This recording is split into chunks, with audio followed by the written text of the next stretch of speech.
यही झगड़े मर्डर्स के सबसे बड़े कारण बनते हैं परिवार के अंदर। और अर्जुन को भी लग रहा था हमारा फैमिली प्रॉपर्टी डिस्प्यूट हो गया ये, और फैमिली प्रॉपर्टी डिस्प्यूट को हैंडल करने के लिए मैं, क्योंकि वो भक्त हैं भगवान के, इसलिए वो ऐसा महसूस कर रहे हैं कि भाई ये गलत है बिल्कुल। और क्षत्रियों का सिद्धांत है, वो कह रहे हैं अप्रतिकार, मैं कुछ रिएक्ट भी नहीं करूंगा, मुझको ऐसे ही मार दो। क्षत्रियों का सिद्धांत है कि अगर सामने वाला निहत्था है तो उस पर हाथ नहीं उठाया जाएगा। पर वो ये जानता है, क्योंकि ये दुर्योधन, दुशासन, ये सब लोग वेट नहीं करेंगे कर्ण, मैं अगर नीचे हथियार छोड़ दूंगा तो मुझे मार दिया जाएगा। वो जानता है बात, क्योंकि सामने वाले इतने गलत है, उसको मालूम है, पर इमोशनल हो गया है। कोई भी एक्टिविटी सही है या गलत है किस बात पर निर्धारित होती है? कैसे पता चलेगा कोई भी कार्य सही है कि गलत है? कैसे पता लगेगा? उसका इंटेंशन। बिल्कुल ठीक बोला आपने। आज जजेस भी क्या देखते हैं कोर्ट के अंदर कि ये एक्सीडेंटल डिफॉल्ट है कि विलफुल डिफॉल्ट है। मां छोटे बच्चे को थप्पड़ मारे जोर जोर से, सही है कि गलत है? ये इस पे डिपेंड करेगा ये क्यों किया गया। ऐसे क्यों सही है? नहीं मारना चाहिए बच्चे को। अच्छा, कहीं बोले सही है, बेसिकली इसलिए बोल रहे खूब सुते हैं बचपन में ये। अगर बच्चा चोरी करता पकड़ा गया तब उसको मार पड़े तो वो सही है। एक 75 साल के बूढ़े आदमी को थप्पड़ पे थप्पड़ मारना सही है कि गलत है? ना, पर्पस पे निर्भर करेगा। अगर वही 75 साल का बूढ़ा आदमी टेररिस्ट है तो उसको थप्पड़ क्या, जान से मारना भी सही है। क्या मेरी बात समझ आ रही है? किसी की हत्या करना सही है कि गलत है? पर्पस पे निर्भर करता है कि वो सही है कि गलत है। आज सुप्रीम कोर्ट ने भी बोल दिया है कि महिला अगर आत्मरक्षा में उसके साथ में दुष्कर्म किया जा रहा है, रेप किया जा रहा है, और आत्मरक्षा में अगर वो हत्या भी कर बैठती है तो वो सही है। कोई भी कार्य सही होगा कि गलत होगा, ये किस पे निर्भर करेगा? वही बात अर्जुन के साथ हो रही है। यद राज सुख लोभे ना, कि राज सुख के चक्कर में करना तो गलत है। अच्छा, कृष्ण बीच में टोक सकते थे, बोल सकते थे अर्जुन चुप, अभी मेरी सुन। कृष्ण नहीं बोल रहे। महान लीडर हैं कृष्ण, अपनी लीडरशिप क्वालिटी से सिखा रहे कि सुनते बहुत अच्छे ध्यान से। कृष्ण पूरा अध्याय अर्जुन को बोलने को अलाउ किया, बोलते रहो आप, मैं सुन रहा हूं, अच्छे से समझ रहा हूं। जितनी बड़ी ऑर्गेनाइजेशंस हैं, जितनी अच्छी world class organisations, leaders, powerful leader जितने दुनिया में है, उन सब की अच्छी बात यह है कि वो अपनी टीम्स के अंदर कारण, पर्पस, महान लक्ष्य एस्टैब्लिश कर देते हैं, उनके खून में डाल देते हैं, इंजेक्ट कर देते हैं। जितनी अच्छी ऑर्गेनाइजेशन है उनका वाई जब क्लियर हो जाएगा, ये क्यों कर रहे हैं, वो व्हाट और हाउ, यानी कि क्या करना है और कैसे करना है, वो डिफाइन करना मुश्किल नहीं है। ज्यादा महत्वपूर्ण क्या है कि हम ये क्यों कर रहे हैं, हम ये वीडियोस क्यों बना रहे हैं। जिस दिन हमारे ईशान गोयल बैठ करके अपनी पूरी टीम के खून में डाल देंगे वीडियो क्यों बना रहे हैं, तो वीडियोस की क्वालिटी और क्वांटिटी दोनों वर्ल्ड क्लास लेवल पे बढ़ जाएगी। क्या मेरी बात समझ आ रही है? हम ये कार्य क्यों कर रहे हैं, मेरा पर्पस क्या है, मैं भगवत गीता के प्रोग्राम्स फ्री में इतने सारे क्यों कर रहा हूं, लोगों को क्यों इन्वाइट करता हूं, इस पे पैसा भी क्यों इन्वेस्ट करना चाहता हूं, क्योंकि मैं चाहता हूं कि भगवत गीता के अंदर ऐसी क्वालिटीज, ऐसे वैल्यूज को समझाया गया है कि भारतवर्ष के अंदर एक नया नैरेटिव सेट करना चाहता हूं कि हर घर के अंदर भगवत गीता बड़े प्रेम और रिस्पेक्ट के साथ पढ़ी जाए और जीवन में उतारी जाए। उसको बोलेंगे हम गीता इन एक्शन। क्या बोलेंगे? मैं ये नैरेटिव सेट कर दूंगा अगले कुछ दिनों के अंदर कि क्यों भगवत गीता को पढ़ना जरूरी है। मेरी इच्छा है, हमारी सरकार से अनुरोध है, प्रार्थना है, हर स्कूल के अंदर, हर क्लास के अंदर बच्चे के लिए भगवत गीता पढ़नी कंपलसरी कर देनी चाहिए, क्योंकि भगवत गीता से जो उसका विकास होगा, वो विकास उसका इंटीग्रेशन, डिफरेंशिएशन पढ़ के, ट्रिग्नोमेट्री पढ़ के नहीं हो सकता। क्या मेरी बात समझ आ रही है? इसलिए भगवत गीता एक ऐसा ग्रंथ है, मैं हर बार कहता हूं, क्यों पूरे पाकिस्तान में इतने लाखों लोग हमारे गीता के वीडियो देखते हैं, पढ़ते हैं। एक श्लोक नहीं बोला कृष्ण ने हिंदू मुस्लिम सिख ईसाई पे, धर्म पे। इनफैक्ट कृष्ण तो कह रहे हैं सर्वधर्मान परित्यज्य। कृष्ण तो उल्टा बोल रहे हैं इसके। अरे भाई, ये जो विदेशी ताकतों से अपनी वैल्यूज को बचा करके इस देश को, हमारे को सर्वोपरि लेके जाना है, इसको वापस सोने की चिड़िया बनाना है। जब भगवत गीता पढ़ी जाती थी ये सोने की चिड़िया है, आज भगवत गीता कपड़े में लपेट के रख दी गई है, चिड़िया उड़ के चली गई है।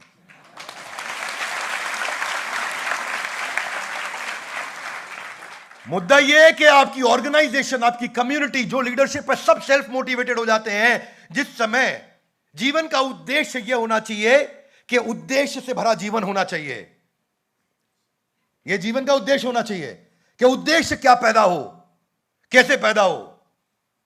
मुद्दा यह है कि आज जब भी अपने डीएनए को, अपने खून को रिविजिट करो, अंदर जाओ, एक एक आदमी जो यहां बैठा है और जो वीडियो पे देख रहा है, झांको अपने अंदर कि मैं जो कर रहा हूं वो क्यों कर रहा हूं। जिस दिन वो महान लक्ष्य बन गया ना, ऐसा उड़ेगा आदमी, ऐसा उड़ने लग जाएगा जिस दिन महान लक्ष्य पैदा हो गया। आज समस्या क्या है? आज देखिए, जब भी आप किसी जूनियर को बताते हो ये करो ये करो ये करो ये करो ये करो, आप उसको मेंटली पैरालाइज कर रहे हो।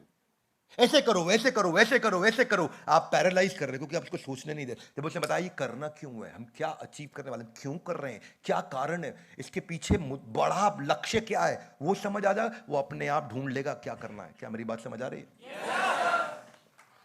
पर चक्कर क्या है, आज आप उसको सोचने नहीं देना चाहते, आप उसके बिहाफ पे सोच रहे हो, अपने जूनियर्स के बिहाफ पे। जैसा बोल रहा हूं वैसा कर, तो जैसा बोला है वैसा कर, जरा बात मत कर। क्या करना चाह रहा है वो सामने वाले की सोचने की क्षमता को खत्म कर रहा है। क्या मेरी बात समझ आ रही है? मैं एक छोटा सा देश जर्मनी, एक वाई एस्टैब्लिश कर दिया, कारण एस्टैब्लिश कर दिया। ये धर्म को लेकर इतने युद्ध होते हैं क्योंकि वो कारण एस्टैब्लिश कर देते हैं, लोग अपना सब कुछ छोड़ के निकल पड़ते हैं युद्ध करने के लिए। लाखों करोड़ों लोगों को मार दिया था हिटलर ने, क्योंकि उसने अपने देशवासियों के दिमाग में, खून में जुनून ऐसा भर दिया, वाई एस्टैब्लिश कर दिया कि जो ज्यूज हैं तुम आर्यन हो। आज अगर आप लोग कंपनी चला रहे हैं और जो वीडियो देख रहे हैं, किसी से पूछ लेना अपनी टीम के अंदर, 100 में से 100 लोग आपके बता देंगे करना क्या है, क्योंकि उनको आप बता चुके हो बहुत बार करना क्या है। लेकिन 100 में से 40 लोग भी नहीं बता पाएंगे कि ये करना क्यों है, इसके पीछे बड़ा कारण क्या है। वो क्यों नहीं बता पाते? क्योंकि हम यही मिस कर जाते हैं। पर्पस सब कुछ है। जितने ब्रांड आज, बड़ी ऑर्गेनाइजेशन पर्पस के साथ काम कर रहे हैं ना, वो पर्पस ड्रिवन कंपनी का हमेशा मार्केट शेयर, उसका मार्जिन, उसका बिजनेस हमेशा बड़ा होता है। वो कम्युनिटीज बड़ी होती हैं, वो मजबूत होती हैं, क्योंकि ऑर्गेनाइजेशन क्यों एग्जिस्ट करता है, क्या प्रॉब्लम सॉल्व करता है, पर्पस ये बताता है। क्या मेरी बात समझ आ रही है? अहो बत महत पापम यद राज सुख लोभेना। लोग ज्यादातर 99% लोग राज सुख लोभेना के लिए काम कर रहे हैं। क्या मेरी बात समझ आ रही है? अर्जुन इतना तो इंटेलिजेंट था, उसको पता था कि ये उतनी बड़ी चीज नहीं है जिसके लिए इतनी मेहनत करूंगा मैं। वो तो 5 गांव मांगने वाले लोग थे खाली।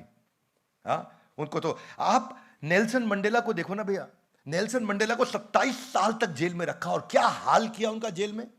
जितने अश्वेत लोग थे साउथ अफ्रीका में, श्रीलंकन का कोई रिलेशन नहीं है नेल्सन मंडेला के साथ में। ना नेल्सन मंडेला श्रीलंका आते थे, ना श्रीलंकन साउथ अफ्रीका जाते थे, पर श्रीलंकन भी उनको अपना भगवान मानते हैं। मैं श्रीलंका में, मेरा ऑफिस रहा बहुत टाइम, मैं बहुत ट्रैवल किया, कम से कम 20 बार श्रीलंका गया हूं मैं। और मैंने वहां जब लोगों से मिलता हूं, मैं उनसे पूछता हूं आपके देश का सबसे बड़ा आइडियल कौन? बोले नेल्सन मंडेला। 27 साल जेल में रखा, जब कड़क सर्दियां होती थी ना, सबको स्वेटर पहनना अलाउड था, कैदियों को, लेकिन नेल्सन मंडेला को कच्छे में, उसको निक्कर में रखा जाता ना, बनियान पहना करके सर्दी के अंदर। बड़ी बड़ी चट्टानें तोड़ने के लिए उसको काम पर लगाते थे, उनके चौकीदार उनको थप्पड़ मारते थे। एक चिट्ठी लिख करके परिवार से रिसीव करना या परिवार को पहुंचाना उनको अलाउड नहीं था।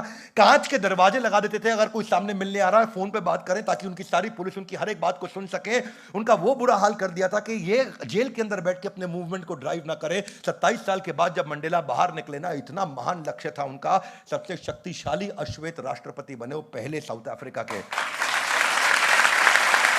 वो 27 साल बोल सकते थे मंडेला मुझे आप छोड़ दो, कोई दिक्कत नहीं है। वो बोलते थे तुझे लंदन सेटल करा देंगे, तू निकल जा यहां से, ऐशोआराम की जिंदगी जी, यहां क्यों जेल में सड़ रहा है। वो बुरा हाल किया मंडेला का वहां पे।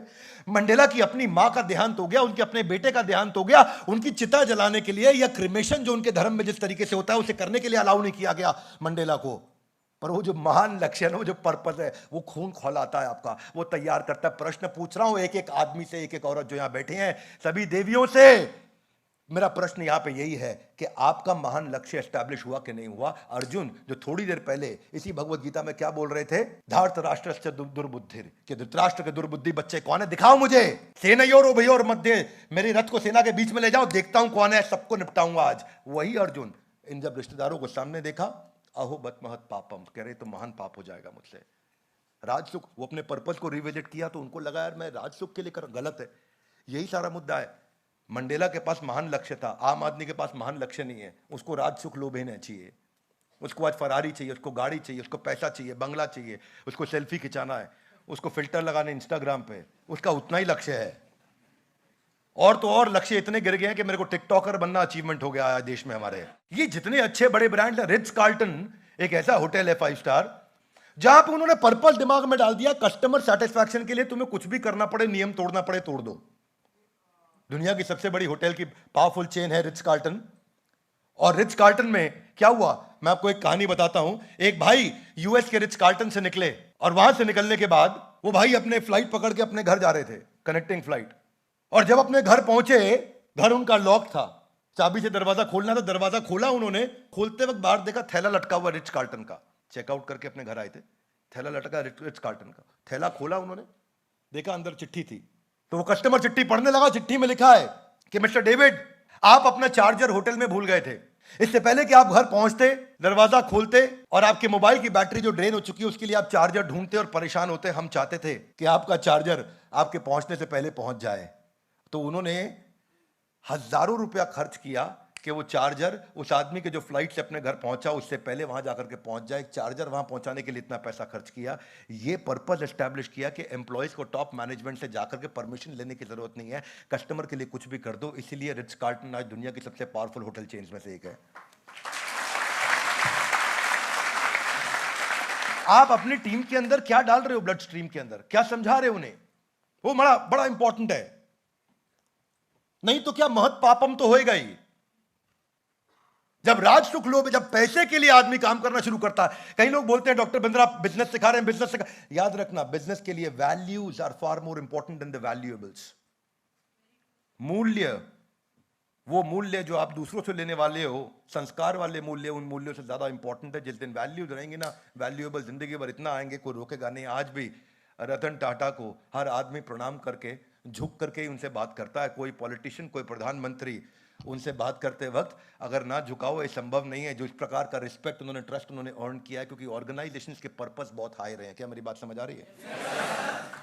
मैं आपको अपना एग्जांपल देता हूं। मैं ओबरॉय होटल ट्राइडेंट है साउथ मुंबई में, मेरी मुंबई में उसी तरफ मीटिंग्स काफी होती हैं, फ्रीक्वेंटली जाना होता है। फ्रीक्वेंटली तो नहीं, हाँ, लेकिन अब ट्रैवल मेरा कम है, लेकिन 2 महीने में एक बार मुंबई जाता हूं मैं। जब जाता हूं मैं हर बार ट्राइडेंट में रुकता हूं। होटल की ऑप्शंस बहुत सारी है, पर आपको कारण बताता हूं क्यों रुकता हूं, जानना चाहेंगे?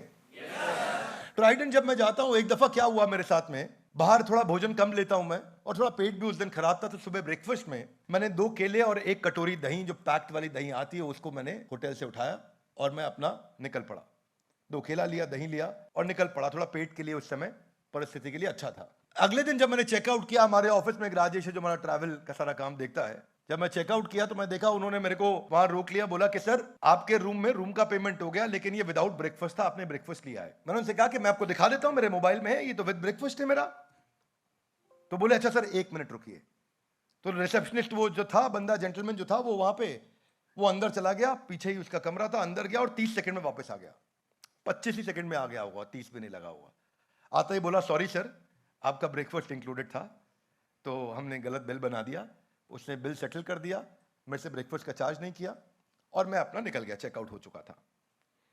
मैंने ऑफिस में फोन किया, मैंने कहा कि भाई हमारे ट्रैवल एजेंट को बोलो कि, ट्रैवल एजेंट क्या, सॉरी, मतलब वो ट्रैवल डेस्क है ऑफिस में, इंटरनल एम्प्लॉयज को बोला कि भाई अपने आप बिल सेटल करा करिए आप लोग, मेरा समय बच जाएगा इससे। उन्होंने कहा यस सर, सॉरी सर, इस बार गड़बड़ भी हो गया। मैंने कहा क्या गड़बड़ हुआ? बोला वो आपका हमने ब्रेकफास्ट इंक्लूड नहीं कराया था। तो मैं थोड़ा रुका, मुझे समझ में नहीं आया। मैंने दोबारा पूछा कि क्या कह रहे हैं, दोबारा बोला सर आपका ब्रेकफास्ट इंक्लूडेड नहीं था ना। तो उसके बाद मैंने अपना मोबाइल निकाला और देख के मैं हैरान हो गया कि मेरा स्टे विदाउट ब्रेकफास्ट था, और वो होटल का एम्प्लॉई जानता था कि मेरा स्टे विदाउट ब्रेकफास्ट है, पर क्योंकि मैंने ये बात बोली थी तो उसने मेरी बात का सम्मान रखने के लिए अपनी सच बात को झूठ बना दिया और अपने को नीचे रख दिया। और उसके कारण मैं बड़ा ग्लानि फील किया, गिल्ट फील किया कि गलती मेरी थी और माफी वो मांग रहा था और मुझसे पैसा भी नहीं लिया। वो दिन है, आज का दिन है, मैं आज तक उसी होटल में हर बार जाके रुकता हूं। और उस होटल की कैमरा पे, पब्लिक पे तारीफ भी कर रहा हूं ओबरॉय ट्राइडेंट की, इसी कारण से। क्यों? क्योंकि पर्पस एस्टैब्लिश किया। वो ऐसे पर्पस एस्टैब्लिश कर रहा है, इसको बोलते हैं कंपेलिंग एक्साइटिंग स्टोरी क्रिएट करना। एक महान कंपेलिंग एक्साइटिंग स्टोरी क्रिएट करना, एक ऑर्गेनाइजेशनल, एक कम्युनिटी का बिलीफ तैयार करना। वो जब बिलीफ तैयार हो जाता है ना, चिड़िया दे नाल बाज लड़ावा, 1.25 लाख ना लिख लड़ावा, ता गोबिंद सिंह नाम कहावा। वो क्या बिलीफ है? एक कि 40 सिखों ने चमकौर का, बैटल ऑफ चमकौर जीता। क्या